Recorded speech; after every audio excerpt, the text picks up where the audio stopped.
In a minute, I'm going to be turning the podium over to Erica Armstrong Dunbar, the director of our program, but I want to just give you a little context first about how this Juneteenth Forum came about. Our program was established 5 years ago, but it really is the logical outgrowth of more than 250 years of concern for this subject at the Library Company. You probably know it was founded by Benjamin Franklin in 1731. And his idea was to accumulate a large stock of books that all of the members and indeed the general public could use. We've been in continuous existence for 282 years and have been accumulating books over that entire time. Many of our early directors were Quakers and abolitionists, and they took an interest in works concerning Africa and the Caribbean, slavery and anti-slavery and issues of race. Many of these works were acquired as they were published, so they've just become rare over the course of time and are now in our collection.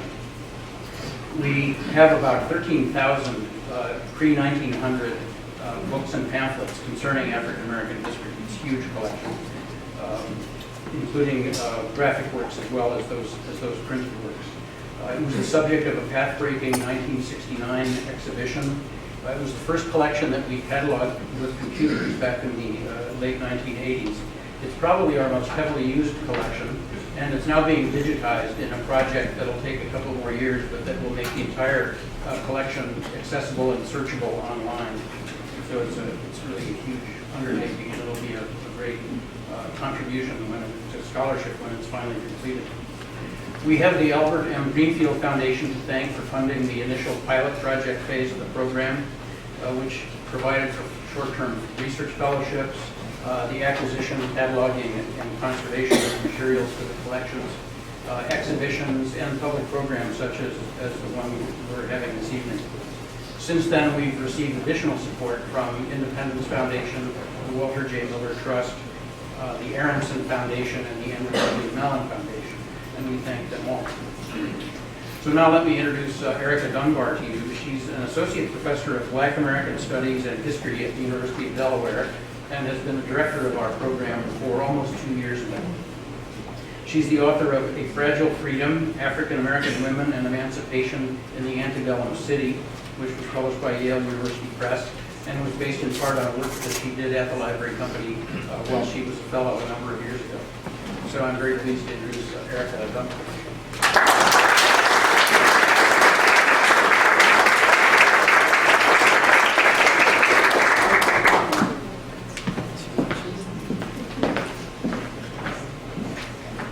Yeah, just power and set it right next to the mic. Okay.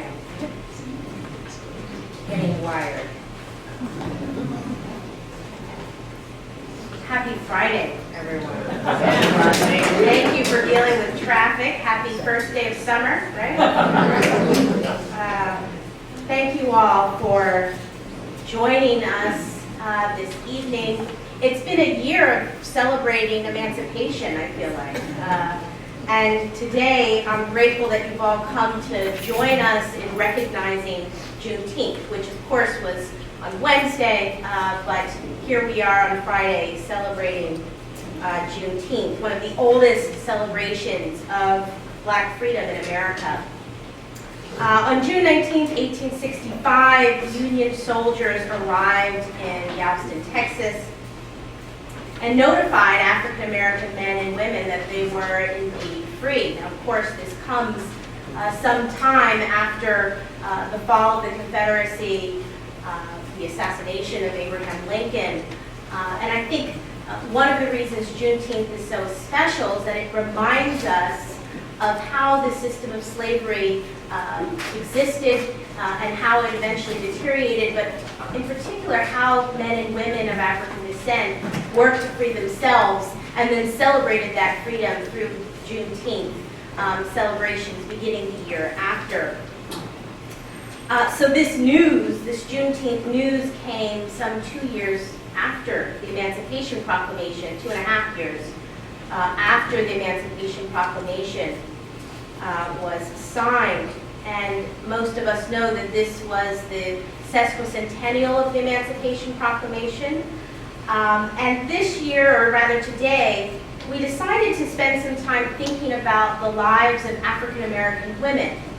And I was not hide anything, that's my sort of area of interest, so I had something to do with that. But today we're going to spend some time thinking about or focusing on the lives of these women during the era of emancipation. And I'm very, very grateful to have such a fantastic panel on a Friday after evening in the summer who've all agreed to come and talk to us about African American women in the era of emancipation. And I'll do a sort of brief introduction of our panelists this evening, and then we can sort of begin our talk. To my left, and I believe who'll present first, Dr. Dinah Rainey Berry, who's an associate professor of history and African American studies at the University of Texas at Austin. Her research interests include 19th century American history, comparative slavery, and Southern history, with a particular emphasis on the role of gender, labor, family, and economy among enslaved people.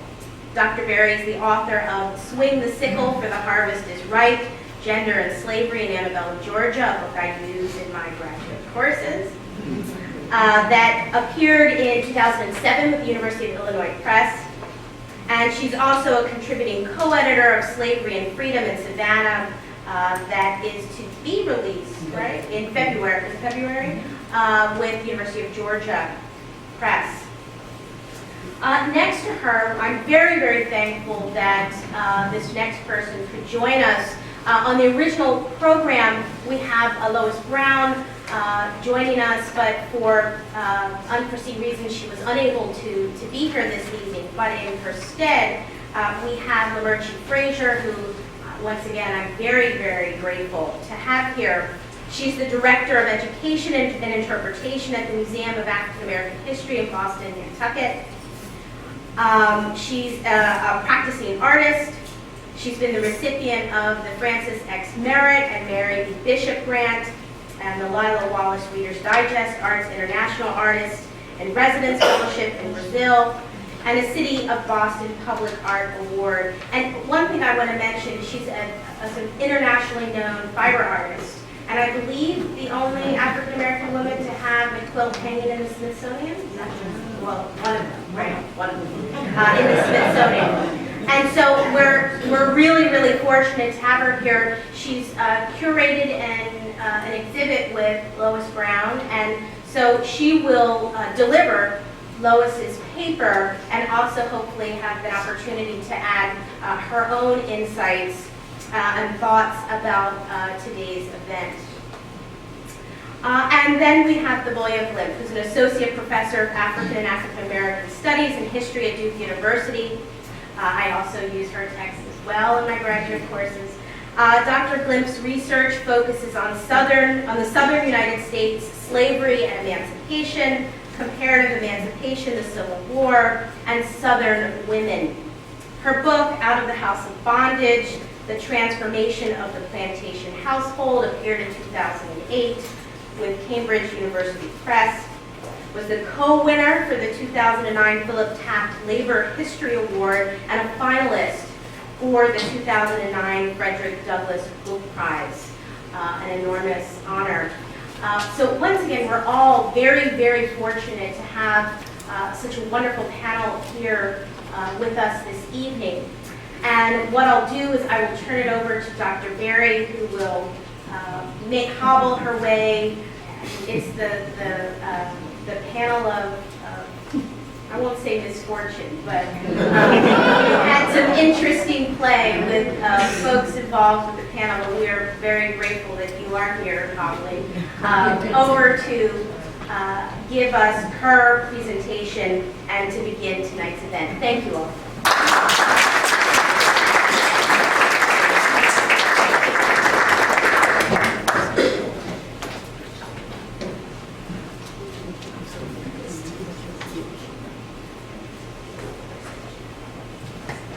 Good evening.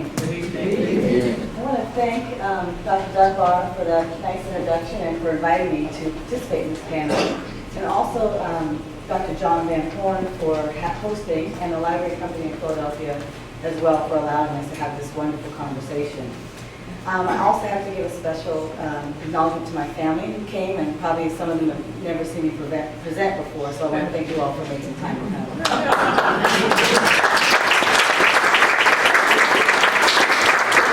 Different side of me, and hopefully they won't tell any of my family. Now I want you to imagine for a moment, just a moment, that you are a 10-year-old enslaved girl during the early years of the Civil War, and you're working on a cotton plantation. Just take yourself there. For several days, you hear the loud booms of the cannons and the pop, pop, pop sound of the rifles. They're drawing louder and closer to you as they get closer to your plantation. You fear that the inevitable is coming as you watch the female members of your slaveholding family scurrying about, hiding all their possessions, their treasured heirlooms, their money. All of the male owners are gone because they went to fight in the war. And with them, they took your brothers and your father to serve as their attendants. So here you are alone, and you're scared. Your mother's on a nearby farm working for a different family, and you wonder to yourself, is she okay? I'm scared, I want to be with her, I want to see her. You long for her protection. You and the other black and white women are afraid because the Yankee troops are now getting closer to your house. They bolster the way through the door and begin tearing the house apart. They're searching for money and jewels and anything of value. You and the other black women are scared, and you stand in utter fear. Moments just before the troops entered the room, your owners handed you a bag of gold and silver and some old Confederate greenbacks. And they said, "Now don't you move, little girl, you stand still." Your heart is racing and sweat runs down your face in streams. This is the true story of Mary Colbert, who was an enslaved woman who experienced the era of emancipation. And I'm going to let her finish what happens. Quote, "When they came to the bedroom where I was standing by the bed, holding the money inside my apron, they didn't even glance at me a second time. Little did they think that a little slave girl had the money that they were hunting for." Now I begin this discussion with the memories of a little slave girl because she has something to say about the Civil War. And Mary Colbert's role in the Civil War was very important for this particular slaveholding family. Okay? Now, a lot of people would miss her story, particularly historians, because they don't take a glance at enslaved women a second or third or fourth time. Other enslaved women, such as Roddy Halswell, commented that, quote, "During the war, the soldiers was around us very thick." What did the war years mean for black women? For those who remained on plantations, what was their life like? For those who fled, where did they go? What was the transition from slavery to freedom for black women, and how did they make sense of it? When I was thinking about preparing my remarks for the symposium, I found myself turning to the history of Juneteenth for obvious reasons, but I wanted to know how enslaved women in Texas in particular responded to the Civil War. And especially since Juneteenth was born in the Lone Star State. So I want to talk a little bit about the experience of these newly freed women in Texas, and I'll end my remarks by giving just sort of a brief overview, sort of adding to what Dr. Dunbar said about the history of Juneteenth in Texas. Now, much of my published scholarship to this point has been mostly on slavery in Georgia or enslaved women in general across the U.S. And I was really sort of drawn to the work on Georgia because of the fact that this was the only colony at the time that had a ban on slavery for the first 20 years of its existence. It was something I never learned in grade school. I also have extended family. My father's side is from Macon, Georgia, and I remember spending time on a cotton farm when we were really young. So it was something that drew me to Georgia. But when I moved to Texas a couple of years ago to work at the University of Texas, I thought, well, Texas has an interesting history with slavery too, and I had not really thought about it much because oftentimes Texas is sort of lumped into the Deep South, Mississippi, Alabama, Louisiana, and Texas.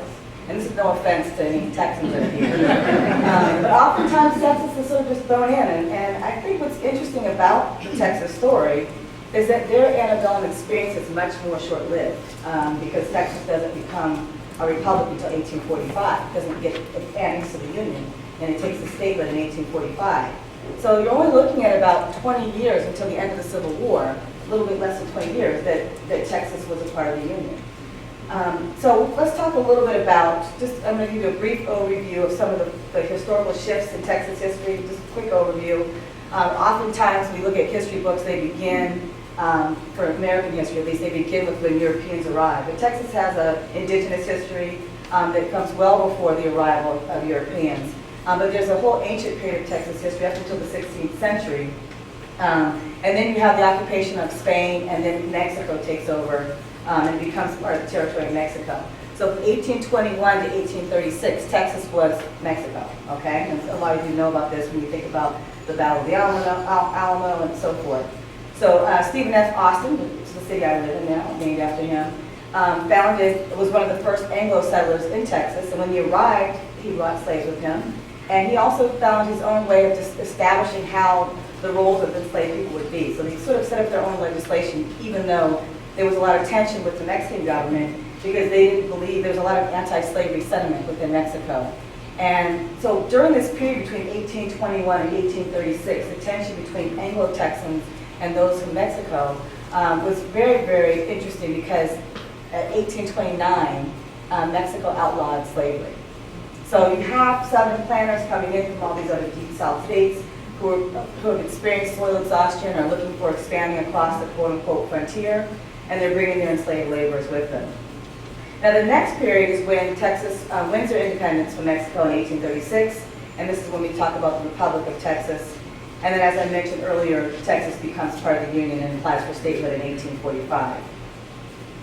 Now, Texas had about 5,000 slaves at the time of the Revolution in 1836. But by 1845, the state was annexed, when the year it was annexed, the population grew to 30,000. It's a significant jump in the number of enslaved people.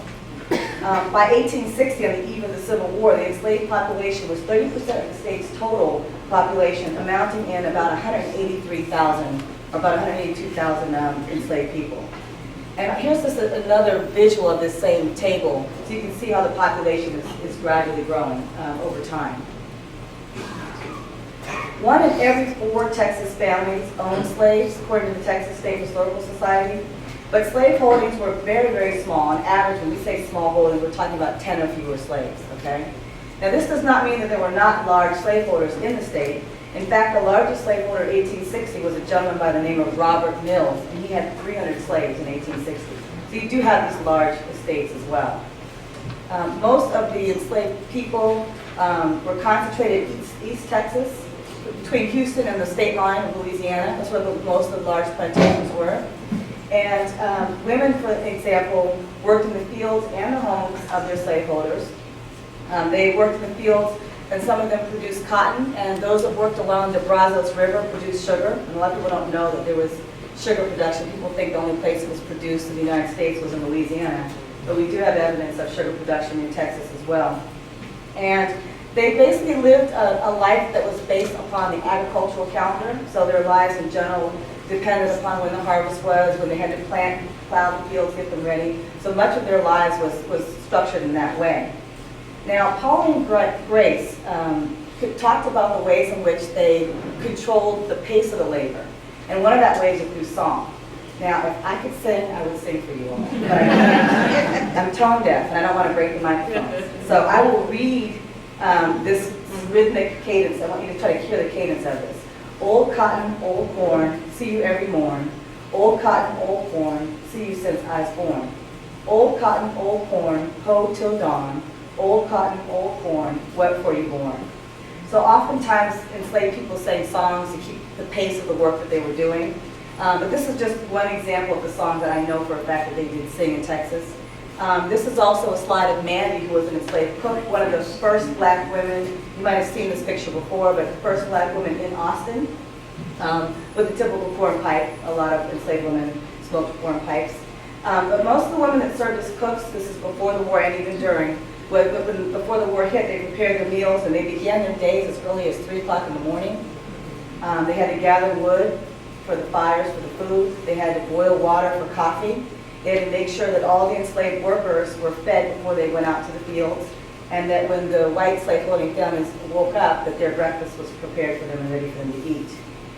Then someone like Mandy then had to go and cook a midday meal and prepare that for the enslaved workers so that they could eat during the middle of the day.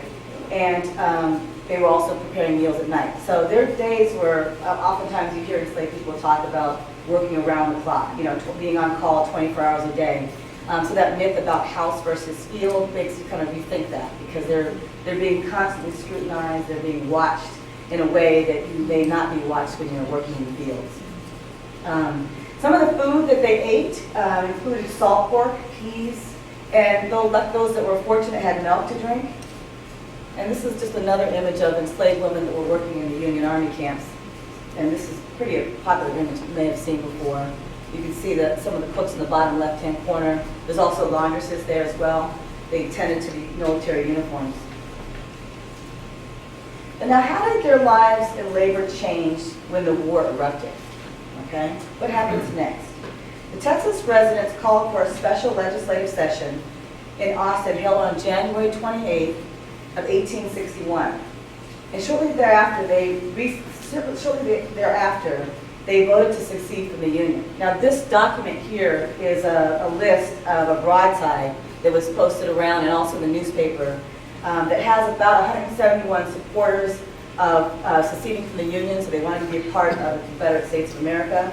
And it reads, the opening reads like this: an ordinance to dissolve the Union between the state of Texas and the other states united under the compact style, the Constitution of the United States of America. They say, whereas the federal government has failed to accomplish the purposes of the compact of union between these states. The session is continued, adding that the federal government acted as a weapon against the interests and prosperity of the people of Texas and her sister slaveholding states. That's just the beginning of this document. And one of the things I think for me, when I sort of focused my attention to Texas and looking at this history of the Civil War, was to think about how short-lived their experience was with the Union. And what I found in this research is there was a lot of ambivalence between some individuals. Some people wanted to be loyal to the United States and be a part of the United States, and other people wanted to secede and be part of the Confederacy. But there was a lot more mixed opinions than I realized. So only about 1/3 of people supported the Union, and the other 2/3 supported the Confederate States of America. So I wouldn't have thought that there was 1/3 of Texans that were Union. no offense, but I just wouldn't have thought that. Nancy King's slaveholder, for example, did not think that the war was right. She added, "I see the soldiers coming and going to war, and remembers when Massa left to go fight for the South. His boy Billy, who was 16, took care of the plantation and tended to the place while Massa was away." 16-year-old. Massa done said he let the Negroes go without fighting. He didn't think the war was right, but he had to go. We learned later that he returned from the war only to be captured, likely by Confederate troops. And from Nancy's perspective, her enslaver was forced to fight. Some Texas residents paid for their loyalty to the Union with their lives. And this is an image of a funeral service for Union soldiers. Another common theme that was apparent in bondwomen's reflections about the era of emancipation was their dissatisfaction with the behavior of the military troops on both sides. I think you're going to hear about that from some of our other presenters today. Pauline Brace describes the following scene on her estate. This is the same woman that we had the song from. First, the Confederate soldiers come and take some mules and horses. Then they come again for some corn. After a while, the Yankee soldiers comes and takes some more. When they get through, there ain't much more tooken to be done. The year before the surrender, us am short of rations, and sometimes we're very hungry. Us sees no battling, but the cannon bang all day long. One day they heard the bang for 2 whole days without hardly stopping. One of the things I always ask my students when I teach stuff about slavery, because it's easy for us to think it was so far away. It was, 21st century, no one today is alive that was alive during slavery. I always try to teach them to think about the senses, our senses. How do we see? We look at images, even though this woman is, 40 or 50 years out of slavery. This is a woman who experienced slavery. How do we hear? Where do we get the sense of hear? How do we touch, taste? How do we get that? And I think about it from the perspective of those that are telling the story as well. So from Pauline's story, we learn about the sound of the war, how loud that is, and a lot of the narratives comment on the loud banging of the cannons. And also that she was hungry, so the pangs of hunger. So she's feeling that during the war. That's another thing to think about. Millie Edwards of Jasper, Texas, shared her memories of labor during the war. Not labor during pregnancy, but labor, physical labor. But they did both. When the soldiers go to war, every man takes a slave to wait on him, and they take him to take care of him at the camp and cook. After the war ends, when the soldiers going home, don't know how many Yankees passed through Jasper, but it sounded like a big roar storm coming along. Some of them went with their owners to the battlefield, like Harriet Barrett. Massa, he carried me to the war with him because I was a good cook. I went to that battle in New Orleans when he was wounded, and guns were roaring everywhere. They bring Massa in, and I was just white as he was. The Yankees done shook the roof off the house. I nursed the sick and wounded everybody clean through the war, and I see them dying on every side of me. So I would then ask my students, let's think about the sight. What are they looking at? You know, this bloody scene. Now, slavery was very violent, but to see this loss of life in a very violent way surrounding you has got to be pretty shattering to someone's soul. Enslaved women like Harriet witnessed the casualties of war firsthand. But when the last battle occurred in Texas, the Battle of Palmetto Ranch near Bronzeville, on May 13, 1865, slaves were not aware that the war was over. And we all know that they did not know until June 19, 1865, when General Gordon Granger, the commander of the U.S. troops in Texas, arrived at Galveston and read General Order No. 3. And this is what it says. The people of Texas are informed that in accordance with the proclamation from the Executive of the United States, slaves are free. This involves an absolute equality of personal rights and rights of property between former masters and slaves, and the connection heretofore existing between them becomes that between employer and hired laborer. Now, how did enslaved women respond to freedom now that they know that they're free, right? Sarah Ashley recalled that, quote, I was 19 years old when the burst of freedom came in June, and I get turned loose. Now you'll notice, like in the Texas narratives, over and over again, and I don't have enough time to go through all of them, but so many of them talk about June as their freedom date. So it's like you know firsthand that they remember that was when they were told that freedom came. And some of them remember their age, they remember what they were doing, they remember very vivid things about this time period. You also notice that there's a comment that you'll see over and over again in the narratives about they feel like they were turned loose like cattle, and they'll say we were just turned loose like out in the pasture, just like cattle. You know, so you'll see a lot of those references in these narratives. Now, one of the challenges that formerly enslaved people faced was equal treatment under the law. And on several occasions, white politicians had to encourage their fellow citizens to treat blacks with dignity and respect. Governor Elijah Pease went on a published plea when he was going for office on January 1st of 1866 in the local paper. And he printed a speech to encourage his fellow citizens to treat enslaved people with respect. And he says, quote, our laws and public policy in the past have been framed for a society where slavery and compulsory labor existed. These have passed away forever, and we ought to divest ourselves of the habits, the passions, and the prejudice that have grown up under their influence. And this is a pretty powerful statement for a Texan at this time. And I mean, when I read it, I was like, this is not stuff that's in the history books. You know, these are the ones I read, you know. Then he continues, every inhabitant of this state is now free by the provisions of our own Constitution as well as that as the United States. And as a necessary consequence, all are now entitled to the same civil rights and must be protected in the enjoyment of them. He encouraged people to make an attitude adjustment and a shift to their thinking about slaves and slavery. Quote, every consideration of justice and humanity, he explained, should lead to the just and kind treatment of the formerly enslaved. Pease also asked his readers to find ways to work with blacks through productive and equitable labor contracts in order to, quote, secure their confidence and friendship. And this next image is an image of, it's not a very clear image, but these are some newly emancipated slaves from Austin, Texas. Now, one way the federal government attempted to secure better relations between blacks and whites was through the Freedmen's Bureau, and there's a lot of controversy over this as well. But in Texas, the Freedmen's Bureau was in operation from September of 1865 to July of 1870. So when you think about, people talk about the Reconstruction ending in 1877, They bailed out in 1870. So that's 7 years short of our mental picture of Reconstruction. They had 5 different officers that worked there during the time to try to help negotiate the labor contracts and among other things. Now, this was a period of great upheaval and uncertainty for bondwomen. They had to make decisions about their new lives as free people, and one of the decisions that involved the choice of whether or not they were going to stay on the plantations, or their former plantations, or whether or not they were going to go, or they were going to move. One female slave says, after freedom come, us stays right on with Massa and Mrs., Millie Fuller recalled. She and her family were fortunate, though, because her owner, her former slaveholder, taught them, quote-unquote, school at night. Betty Farrow said at age 90, she testified, I don't remember being told I was free. We just stayed right on there and worked on the farm, because that's the only home we knew, and there was no reason to go. I stayed there till I was 27 years old. Then I marries my husband and rents the land. So she's still staying in the area, but she's renting from the origins of sharecropping.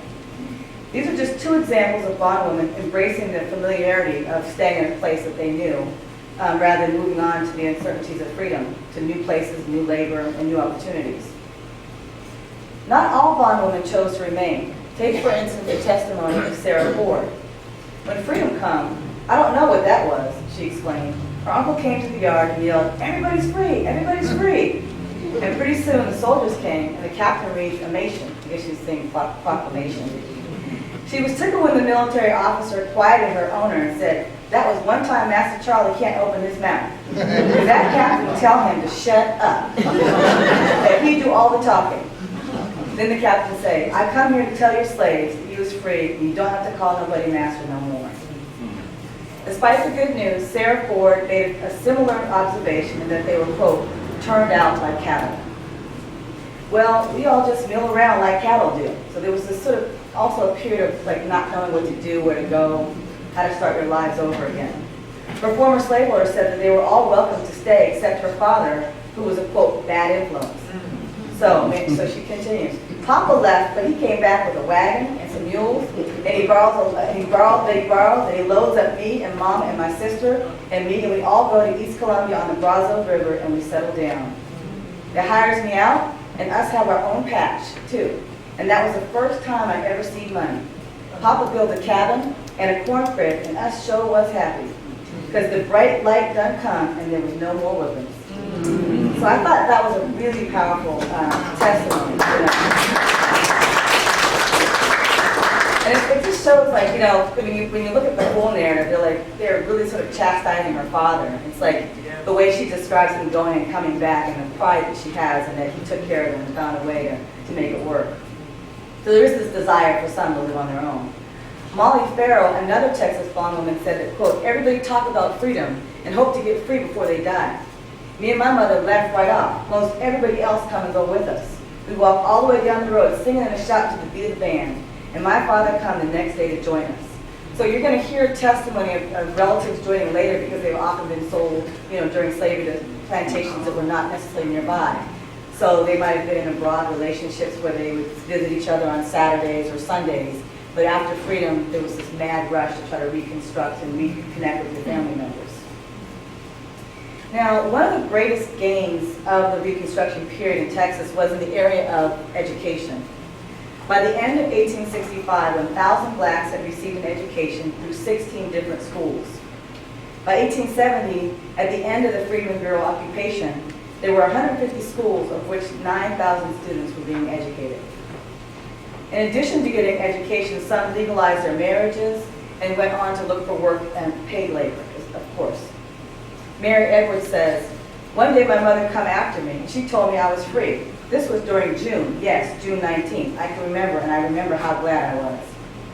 The people I worked for didn't have no slaves and didn't believe in it. They paid me for my work, and my master got the money. The person I was working for told me, Mary, you're free, and I always believed that colored folks should have been free a long time ago. This example echoes the next sentiment among slavery among Texas residents. And it's actually an example of an enslaved woman who was hired out. So hiring as women enslaved people rented out to work for those that couldn't own slaves. You know, only 25% of Southern slaveholders, Southern whites owned slaves. The other 75% did not. So that's something that wrap your head around that for a little bit and think about, there's a large percentage of whites that don't own slaves, and often some of those rented slaves. And so Mary was probably someone that worked for somebody. She never saw the money, as she said. Her owner was paid the money for her wages. Harriet Barrett, who worked as a cook with her slaveholder in New Orleans, was afraid when the war ended. I was most scared to death when the war ended. Us still in New Orleans, and all that shouting that took place, because us free. The crowds on the streets and everything, there was just a stir as thick as flies in a dog. Master said I'm free as him, but if I want to cook for him and Missy, I get $2.50 a month. So I cooks for him until I marries Armistan Barrett, and then us farm for the living. Us have a big church wedding, and I get to wear a white boiled dress with black brogan shoes. Us been married for 51 years now, so this is her testimony in the 1930s.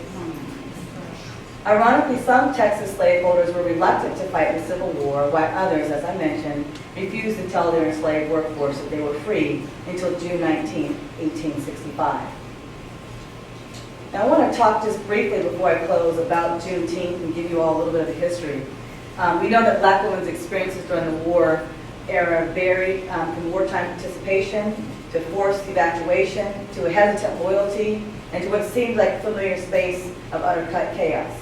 But we're here today to talk about Juneteenth, and a holiday which is often referred to as the African American Independence Day, similar to the way we celebrate 4th of July. And I want to think about the ways in which this history of African American women in the Civil War era can teach us about the Civil War and about the history of Juneteenth. So from what I understand, the first Juneteenth celebrations were hosted a year afterwards, on June 19, 1866. This is an image of two black women, probably in the early 20th century, late 19th century, early 20th. I don't have the date for that. Before they were going to a parade in Dallas. And one of the newspaper descriptions from Austin, Texas, regarding the celebration about 4 years after the war in 1869 says, to describe what happens on Juneteenth. About 11 o'clock, the procession was formed in the lower part of the city and marched through the avenue to the barbecue grounds. It was headed by a marshal of the day, 2 drummers, and a flag bearer holding aloft the stars and stripes. Many of the men and horses were decorated with bright-colored ribbons. They marched as men who felt their importance and knew that the day they celebrated was one to be ever held in remembrance by them and their children. And that is from the Austin Daily Record. I have this slide of the women when I'm talking about the men marching in parades, just because I want to keep ourselves focused. Now, Texas Juneteenth celebrations began, as I mentioned, in 1866. And there was the celebrations happened in Texas, then expanded out to Arkansas, Louisiana, and other parts. And now it's pretty much most of the states are participating with some type of activity. During the early period of the 19th century, they often began with a prayer service, a reading of both Emancipation Proclamations, the one from 1863 and the one from 1865, June 19th. They played games. Sometimes they heard testimony from former slaves. Often they had rodeos, and they roasted a pig. That was a big part of the celebration. Often afterwards, like as early as 1870, blacks began purchasing land to name Emancipation Park. And this is in East Austin. A number of freed slaves, former slaves, purchased this land, and they celebrated the barbecue and the emancipation on these grounds every year. They set up tents. You can't really see them, but it's men and women there. They're cooking and getting prepared for the celebration. Here's another one that's a famous image that I think Henry Louis Gates just posted this on the roof yesterday. It's like, darn. But anyways, this is some emancipated slaves from Austin, Texas at the turn of the century. And I thought it was interesting. I live in Austin now, so I went and found Emancipation Park. And it's no longer called Emancipation Park, but it's called Rosewood Park. It still exists. They put some buildings here. Those are not from slavery, but they put buildings. They have after-school programs.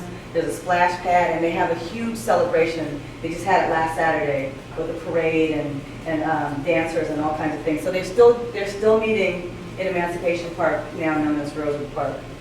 And I like this one. It shows the band of contemporaries from last year's parade. Now, I cannot end without sharing what happened to Mary Colbert, the woman I started this presentation with. You recall this was a young enslaved girl who was I asked you guys to step into her shoes and to think about what it would be like to have the troops coming through her house. And we left off with her hiding the money in her apron, right? And she talks about how they didn't look at her, they didn't even take a second glance. And this is what she says towards the end of her narrative. After the Yankees were gone, I gave it, all the money, back to Miss Fanning, and she didn't even give me the first penny. Notice now, there was an expectation of her to receive some kind of reward for her loyalty, right? She goes on, when news came that the Negroes had been freed, she later reflected, there was a happy jubilee. In fact, her owner, Master John, survived the war and explained the new freedom to his slaves. We were glad and sorry too. My mother stayed with Master John until he died. It wasn't so long after the surrender before the schools for the Negroes were opened. Mary went on to marry a man by the name of Isaac Dixon of Alabama, and after he died, she married a gentleman by the name of John Colbert of Mississippi. Her final thoughts about freedom. It was God's will that we should be free. Thank you very much.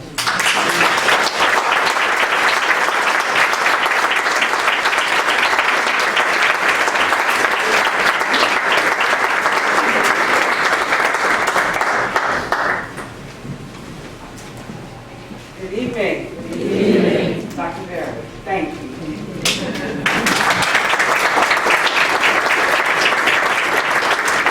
There's a couple I can follow, I must add. I am.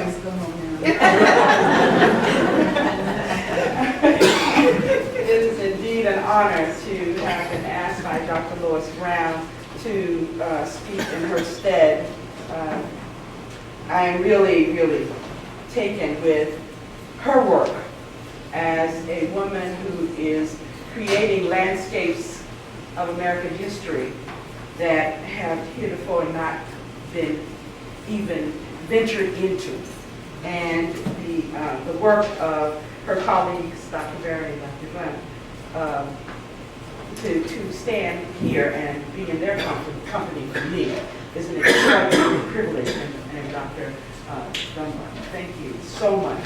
And I would just like to say that it's really very riveting, as Dr. Berry was going forward, to look into the faces of the audience and see the diversity, the backgrounds, the generations of what this country has endured and then produced. That are us, that are you, and the understanding that we are all on this journey together to go somewhere, hopefully, toward an expanded humanity. Yeah. So it is indeed this honor that I have, and I stand on the shoulders of my grandparents, my mother, my father, and hope to be able to bring the words of Dr. Lois Brown, who is, she's convalescing right now, and we will send prayers her way, was written among her really courageous works that speak about the 18th and the 19th century and African American history, and particularly women, African American and others. She has written a paper that I had the opportunity to hear in the African Meeting House, and hailing from that African Meeting House, which is the oldest extant meeting house of its kind in the country, built in 1806 by African Americans. Two of the women that we will discuss here have visited and can be located in that house. So it is indeed an honor to bring this paper. So at any cost, I will go. 3 19th century African American women in the Civil War South. This is for Lois. She says, to you, good afternoon. Although in absentia, I wish to offer sincere thanks to Dr. Erica Dunbar for the invitation to contribute to this important gathering. I regret deeply that events have kept me from being in Philadelphia today, but I give thanks for the sisterhood that makes it possible to participate from afar. I want to offer heartfelt gratitude to, well, she says me. Artist historian Laverty Frazier, who is reading these lines on my behalf. And on occasion, I will interject some thought. But mostly, these words are authentically Lois Brown's.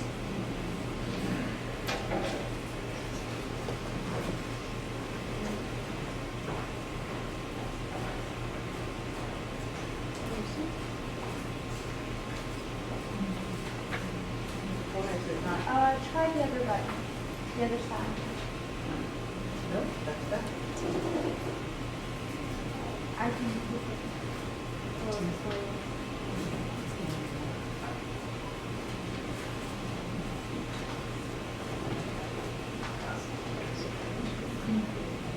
So shall I nod then? Is that your first slide? No, that's the last. Looks like you have this first. Is that your first? That's next to the last. Okay, we're going backwards. Okay. This. There we go. Maybe I can do it. I just pressed and it worked. Hold on 1 second. There you go. Now, There we are. Thank you. you're welcome. Technical difficulties. 21st century things. Today and this year, we have ample opportunity to discuss, memorialize, and reflect upon Civil War anniversaries of every kind. War, though it is decidedly masculine, prerogative, and it may come as no surprise that there has been little attention paid to the thousands of women who enabled key military triumphs, nursed the physical and emotional wounds of traumatized and war-weary individuals, and who brought their wits and wisdom to the efforts of reunion and recovery as the war began to end. This paper today focuses on 3 indefatigable individuals, women who were focused, purposeful women, who were women of conscience and intention, who were women of color, who believed in the reality of freedom and the multifaceted project of self-emancipation. I like to also wrap them among the roll call of women like Frances Ellen Watkins Harper, Elizabeth Keckley, Harriet Jacobs, who used the term self-possessed. If I may call your attention to the visual image that's on the front of the program, that for me is a visual of a woman self-possessed. And thank you for the committee for bringing that image. As this year marks the sesquicentennial and 150th anniversary of President Lincoln's proclamation, more of us should know that this year also marks the centennial anniversary of the passing of Harriet Tubman. A discussion of African American women in the Civil War gives us an invaluable opportunity to consider land and bodies, 2 entities that were at the heart of the 4-year-long conflict that claimed the lives of 630,000 soldiers and an untold number of civilians. One of the key measures of military victory is how much land one is able to take and to hold. It is a perverse sort of marriage, really having and holding the land one owns with ferocity, while at the same time romanticizing home and the land of the free.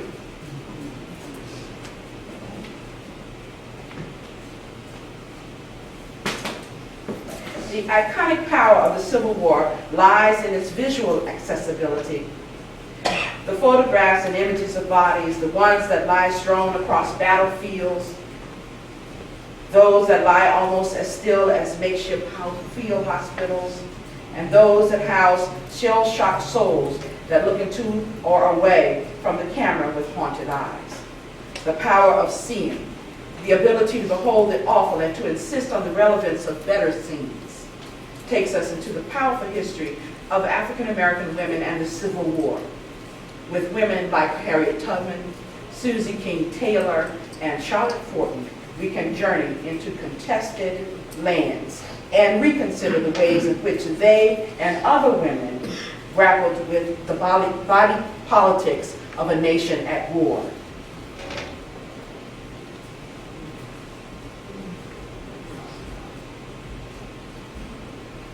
Land and mission.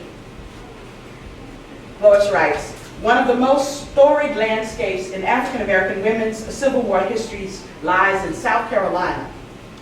It is fitting and in so many ways, given that state's centrality to the break between North and South and the onset of the war. It is there that Harriet Tubman, Susie King Taylor, and Charlotte Fortin distinguished themselves and found themselves on front lines of various and challenging kinds. The South Carolina lands on which these intrepid three made camp, if you will, were surrounded by water, and on waterways that surrounded plantations and enslaved populations who tended to crops that made the South rich and made the North and so many consumers complicit in the existence of the peculiar institution that was slavery. These remarkable women convened in Port Royal, an extraordinary place, a place bounded by water and history, a place teeming with evidence of the brutality of enslavement and of the humanity of those enslaved. Historians regard Port Royal and its experiments in social reorganization, agricultural endeavor, and education as the model of what Reconstruction could have been. The experiment was launched in 1861 when victorious Union forces took control of the Sea Islands and the harbor known as Port Royal. There were an estimated 10,000 enslaved people on those islands when Union soldiers vanquished the enslavers and Confederates. And it was this teeming populace that embodied the best and most tragically unrealized hopes of a nation recovering from war.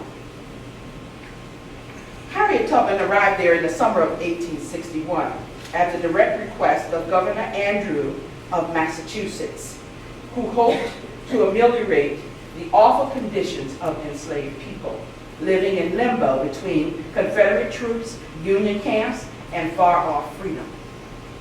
We know here that Governor Andrew paid Harriet to be there. Taylor was 14 years old in 1862 when her family escaped to Union-held St. Simon's Island, and within hours of arriving there, was commissioned as a school teacher for the formerly enslaved of the region. In the fall of 1862, Charlotte Fortin arrived, breathless, grateful to be miles away from what she then called hateful Philadelphia. That was then. You see a new Philadelphia. And undaunted by the fact that she was the first and only Northern teacher of color in the Corps. Civil War lands, the landscape on which Harriet Tubman would implement her historic Civil War missions, lay deep in South Carolina, the first state to secede from the Union and the first place in which the bombs of war would fall. In 1861, Massachusetts Governor John Andrew, the same figure whom Lewis Hayden invited to his home on 66 Phillip Street to have a conversation on Thanksgiving Day to raise the idea of having federal troops that were black, that became the 54th Regiment, along with Frederick Douglass and others, had exhorted to commission African American troops, had invited Harriet Tubman to go south with a delegation of Massachusetts volunteers. As biographer Catherine Clinton notes, Tubman decided she would go to Port Royal, joining the nearly 90 Yankee volunteers who departed for the Sea Islands that spring and summer. She would be assigned to a region where thousands of slaves were seeking escape routes and Union sanctuary. And as Clinton concludes, Tubman would begin a new undertaking that would more closely resemble the life she had been used to leading, creating lifelines for blacks trapped within slavery. She sailed there from the docks of Manhattan on the federal ship, the Atlantic. What we know of Harriet Tubman is that at any given moment she was determined to liberate bodies from pain, be it physical, mental, economic, or emotional. It makes sense then that she would also keep herself free of ailments and injury during her time there in the heart of the Confederacy. She triumphed in her battles against disease, against violence on the front lines that victimized enslaved and formerly enslaved women and girls, and against the economic inequities that undermine the already fragile autonomy of women. So it is then that we find the woman who in the spring of 1863, just after Lincoln issued his proclamation, Harriet Tubman made military history when she became the first American woman to lead on the armed assault during the Civil War. Just as she was known for protecting all those she shepherded into freedom during her Underground Railroad missions, Tubman never lost a soldier from whom she did advanced scouting work. Wow. Never lost a soldier. Her historic Civil War achievement occurred along the waterways of the Combahee River, a slow-moving and deep black water river known as such because of the tannins of decaying vegetation that leach into the water and turn it into a darkly stained and acidic fluid. Well before General Moses, as Tubman was known, was joined by General Montgomery and some 300 soldiers of the 2nd South Carolina Volunteer Infantry in what became known as the Combahee Raid. Tubman had proved herself and the long-suffering enslaved people of that region indispensable and also inextricably bound up in the cause of irreversible freedom.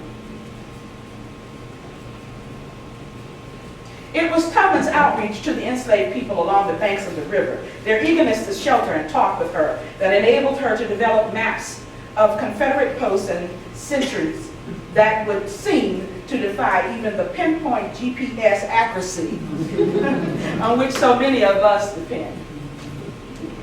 It was conversation, listening, empathy, engagement, and an insistence on racial equality with those dilapidated South Carolina cabins that produced impressive and spot-on accurate military intelligence. The Tubman-enabled Union raids themselves not only achieved the hasty departure of enslavers and their overseers, but enabled some 700 enslaved people to abandon the land of enslavement. After the raids on plantations along the Combahee River, General Montgomery, the officer whom Tubman insisted be appointed to lead the mission before she would consider embarking on the vital reconnaissance and engagement with the Confederate enemy, praised her for completing missions in which no soldier was killed or even injured. In the summer of 1863, the Boston Commonwealth newspaper heralded these events in their July 10, 1863 issue. May I read? Colonel Montgomery and his gallant band of 300 black soldiers under the guidance of a black woman dashed into the enemy's country, struck a bold and effective blow, destroying millions of dollars worth of commissary stores, cotton, and lordly dwellings, and striking terror into the heart of rebellion, brought off near 800 slaves and thousands of dollars worth of property without losing a man or receiving a scratch. It was a glorious consummation. After they were all fairly well disposed of in the Buford charge, they were addressed in strains of thrilling eloquence by their gallant deliverer, to which they responded in a song. There is a white robe for thee, a song so appropriate and so heartfelt and cordial as to bring unbidden tears. The colonel was followed by a speech from the black woman who led the raid and under whose inspiration it was originated and conducted.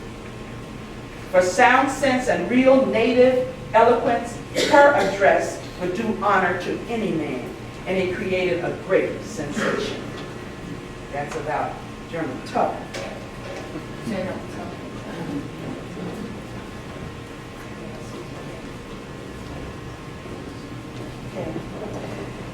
Clearly for us, that phrase bought off nearly 800 slaves and thousands of dollars worth of property without losing a man or receiving a scratch, bears all the marks of Tubman's expertise. In fact, while the paper celebrated Montgomery's prowess on the ground, the soldiers insisted that Tubman was the true hero of the mission. Yet she, the architect and leader of the raid, was hardly heralded. Tubman's courage, the sizable devastation of Confederate resources, some 8,000 to 10,000 bushels of grain on one plantation alone, was overwhelmed by the image of a nearly black community, some 750 enslaved people who abandoned 9 plantations, held by white Southerners, whom newspapers such as the Charleston Mercury took pains to list in full capitals. When the Mercury lamented the mortifying circumstance of the success of a marauding exhibition of this character, were its editors and readers cringing because this circumstance had been effected by a woman?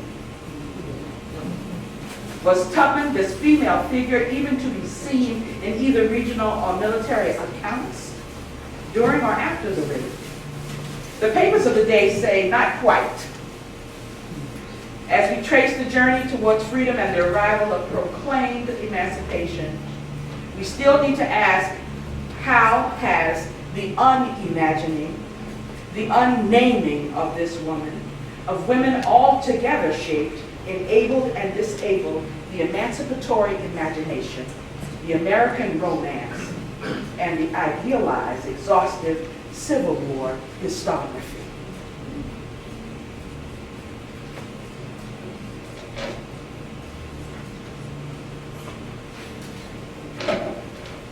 Nursing the Truth, Taylor and the Civil War South. And moving on to Susie King Taylor. The ways in which credit is apportioned following moments of military triumph or innovation is linked directly to the ways in which a nation develops its history and its love of founding fathers and their sons. Who tells the story matters. However, who is in the story matters more. Yet for Susie Baker King Taylor, in the aftermath of the Civil War, she had great reservations about the nation's ability to even create a readable present, much less a reliable historical account of itself. The most well-known image of Susie Baker King Taylor shows her dressed in a suit of black, her head adorned by a nurse's veil, her face turned toward the light, her left hand holding school books. Like so many images of black women of the 19th century, a gorgeous sense of will, a presence, and of unapologetic womanhood emanates from this photograph. Taylor was a pioneer, the first African American to teach openly in a Georgia school for formerly enslaved people. In 1902, she became the only African American woman to publish a memoir of her Civil War experiences. Born into slavery, Susie Baker spent transformative years in Savannah, where she lived with her grandmother and was able to attend secret schools led by African American women. That literacy enabled Taylor to teach hundreds during the Civil War and to begin a vital project of intellectual emancipation as the nation began to turn its way toward freedom for all. As the 1900s began and the century of wars began to recede, Taylor began to take stock of her times. Her memoir reveals her earnest musings and concerns. Quote, living here in Boston, where the black man is given equal justice, she she writes in the final pages of her 1902 self-published memoir. I must say a word on the general treatment of my race, both in the North and the South in this 20th century. I wonder if our white fellow men realize the true sense or meaning of brotherhood. For 200 years, we had toiled for them. The War of 1861 came and was ended, and we thought our race was freed forever from bondage, and that the two races could live in unity with each other. But when we read almost every day of what is being done to my race by some whites in the South, I sometimes ask, was the war in vain? Has it brought freedom in the full sense of the word, or has it not made our condition more hopeless? In this land of the free, we are burned, tortured, and denied a fair trial, murdered for any imaginary wrong conceived in the brain of the Negro-hating white man. There is no redress for us from a government which promised to protect all under its flag. It seems a mystery to me, they say, one flag, one nation, one country, indivisible. Is this true? Can we say this truthfully when one race is allowed to burn, hang, and inflict the most horrible torture weekly, monthly, or another? No, we cannot sing, "My country, tears of thee, sweet land of liberty." Is it hollow mockery? The Southland laws are all on the side of the white, and they do just as they like to the Negro, whether in the right or not. Those are the words of Susie Taylor. Clearly, the post-war project and the post-Reconstruction project was about the land. Who could rest and live peacefully upon it? Who could travel freely across it? Who could work it, make profit from it, own it? Taylor's sadness and outrage were fueled by the ways in which the land was misread and how that misreading ensured a completely unaccounted for history of 200 years of African toil, of men of color taking up arms, of women's work at home and on the front, and the end to enslavement.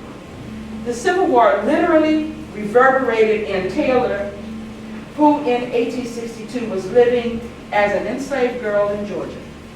As the Union forces endeavored to retake Fort Pulaski in early 1862, 14-year-old Susie recalled the events. On April 1st, 1862, about the time Union soldiers were firing on Fort Pulaski, I was sent out into the country to my mother. I remember what a roar and din the guns made. They jarred the earth for miles. The fort was at last taken by them. 2 days after the taking of Fort Pulaski, my uncle took his family of 7 and myself to St. Catherine Island. We landed under the protection of the Union fleet and remained there for 2 weeks, when about 30 of us were taken aboard the gunboat to be transferred to St. Simon Island, and at last, to my unbounded joy, I saw the Yankee. Before long, Susie Baker's literacy prompted Union officers to take note of her and to rethink their assumptions about the enslaved people that they were encountering. In one memorable exchange, King notes an encounter with a Captain Whitmore following her family's arrival on St. Catherine's Island. The captain, she writes, asked me where I was from. I told him Savannah, Georgia. He asked if I could read. I said, yes. Can you write?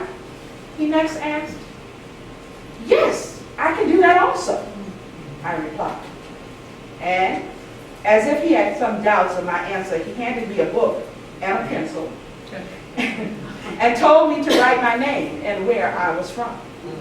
I did this. When he wanted to know if I could sew, I answered yes. On hearing I could, he asked me to hem some napkins for him. He was surprised at my accomplishments, for they were such in those days. For he said he did not know there were any Negroes in the South able to read or write.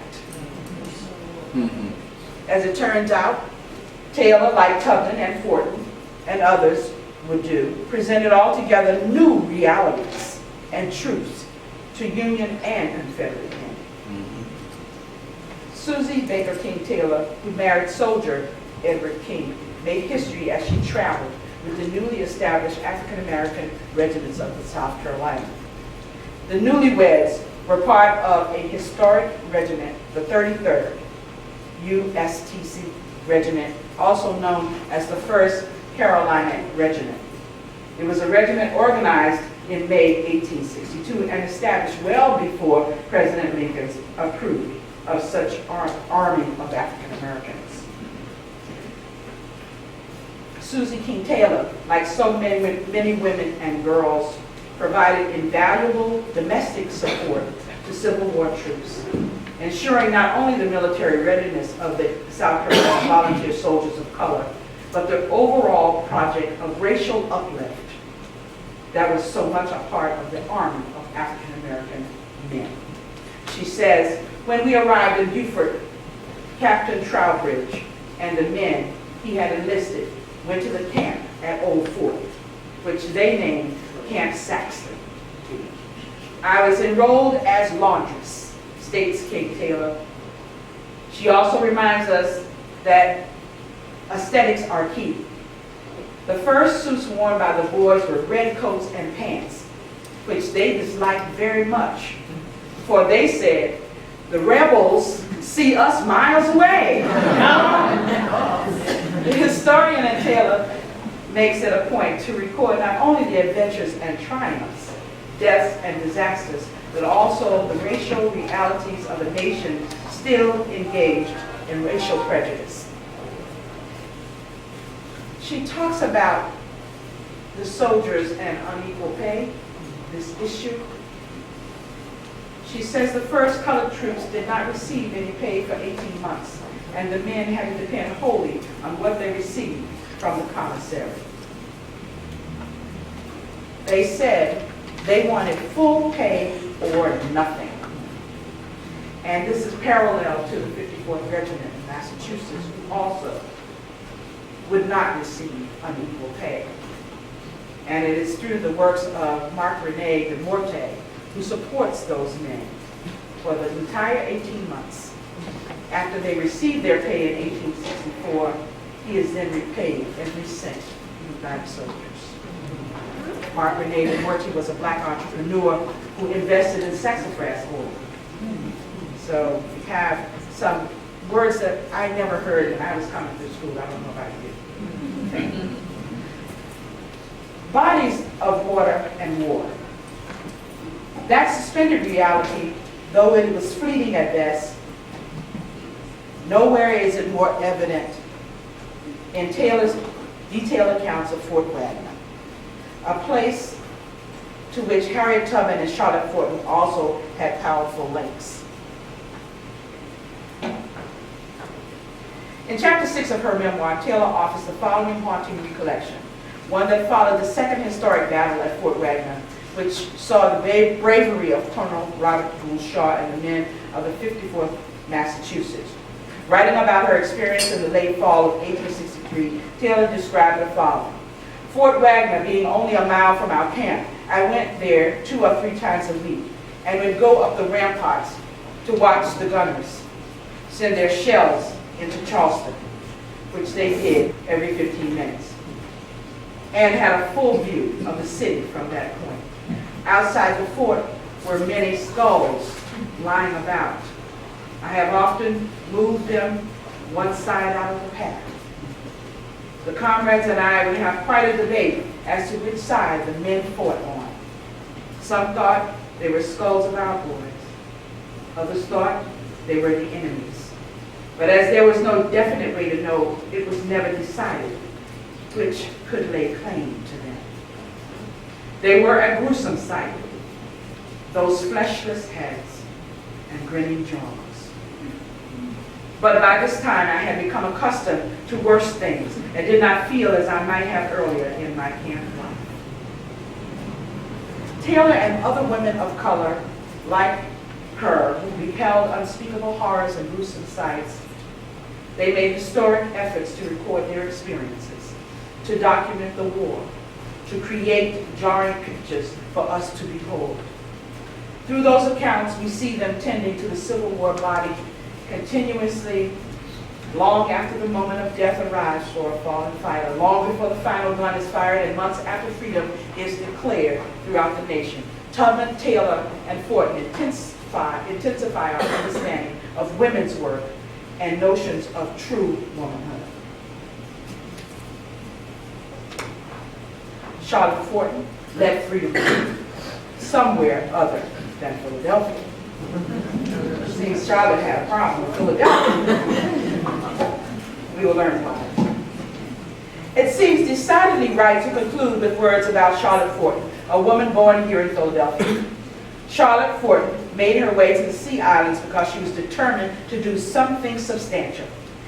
In the spirit of full disclosure, though, we should remember that although a native of Philadelphia, the granddaughter of wealthy sailmaker James Fortin, Charlotte came to hate the city of brotherly love, where she witnessed racial injustice and pro-slavery mobs. Her parents, determined to overcome the unequal education opportunities of the city, sent her north to Salem, Massachusetts, where she boarded with the well-respected abolitionist and successful black professional family of the Ramones.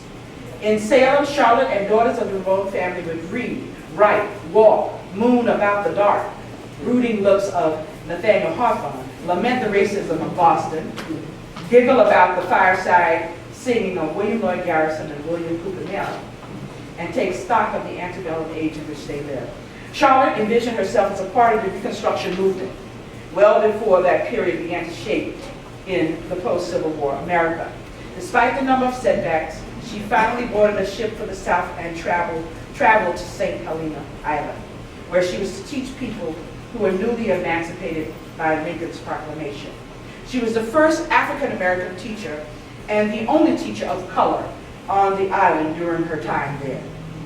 During one of her sojourns in South Carolina, connected with Robert Gould Shaw, commanding officer of Massachusetts 54th, the noble little colonel in whom she saw such purity, what nobleness of soul and what exquisite gentleness in that beautiful face. Northern Raiders would see the war through Fortin's eyes because portions of her elegant and richly phased writing was published by her mentor, John Greenleaf Whittier, in 1864, in issues of the stately Atlantic Monthly. An avid reader, true romantic, and daughter of an influential abolitionist family of color, she was part of what could be well regarded as one of the 19th century versions of Teach for America.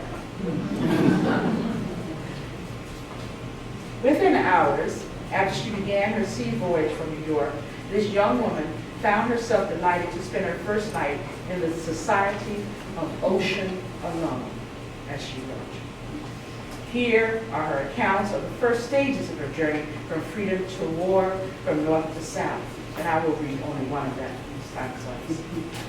October 1862, at sea. October 27, Monday. Let me see. Where am I?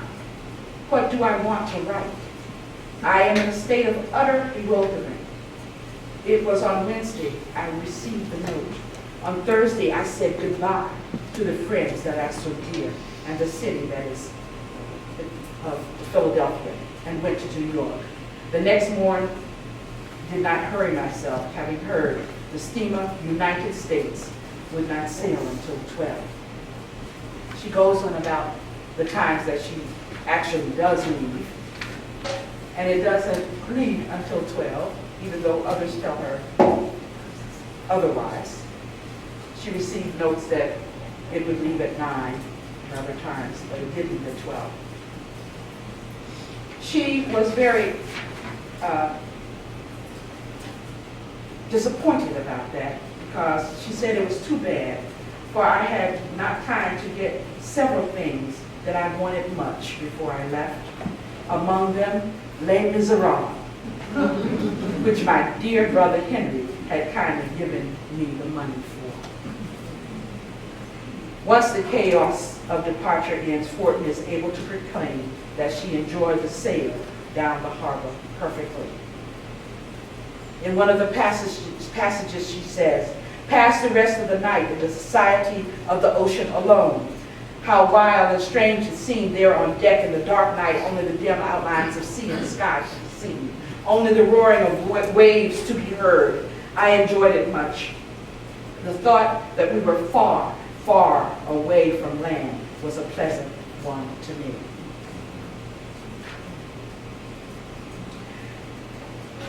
As she writes about her emergence from this sea journey, she said,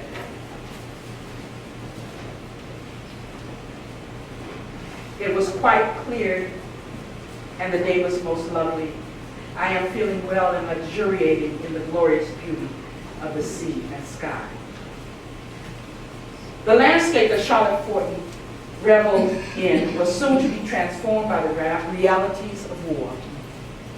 Still, though, her ability to see the beauty for which one was fighting inspired her and those with whom she came into contact.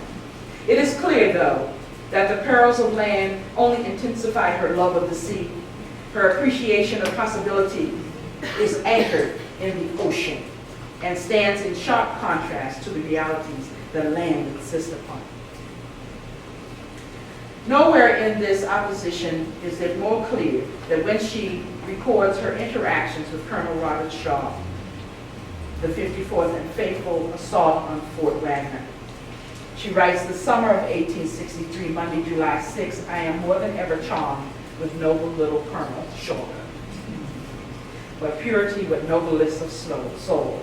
As I look at it, I think the bravest are the tenderest. I can imagine what he must be to his mother. May his life be spared to her. Yesterday at the celebration, he stood leaning against our carriage and speaking of mother so lovingly, so tenderly. He said he wished she could be there. If the regiment was going to be stationed there for some time, he'd send for her.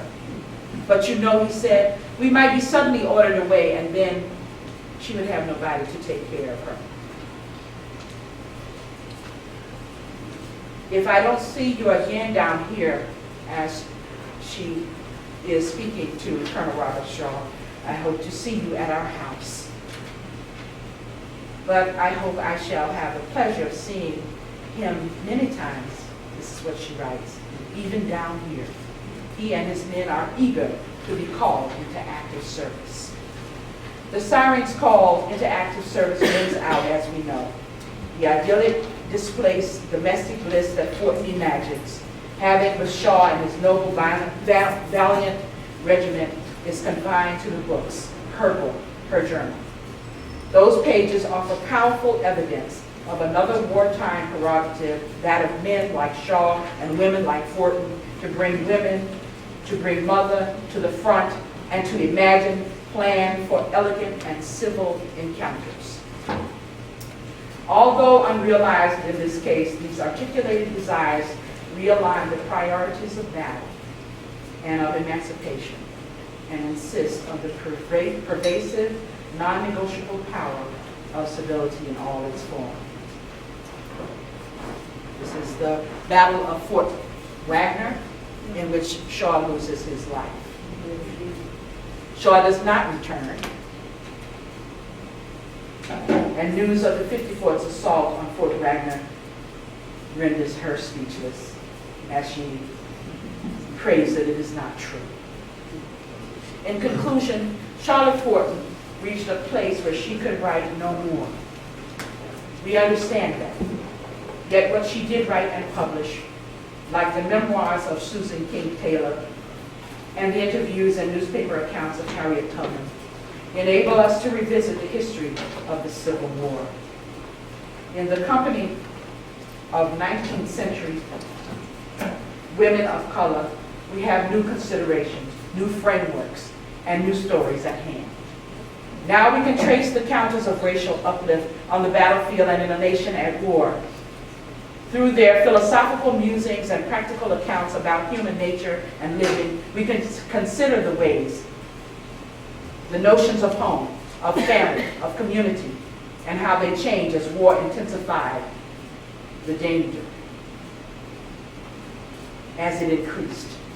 In what ways did women of color navigate the battlegrounds of the South when they ventured forth to educate, to nurse the wounded, to bolster the confidence of those far from home and seemingly far from freedom?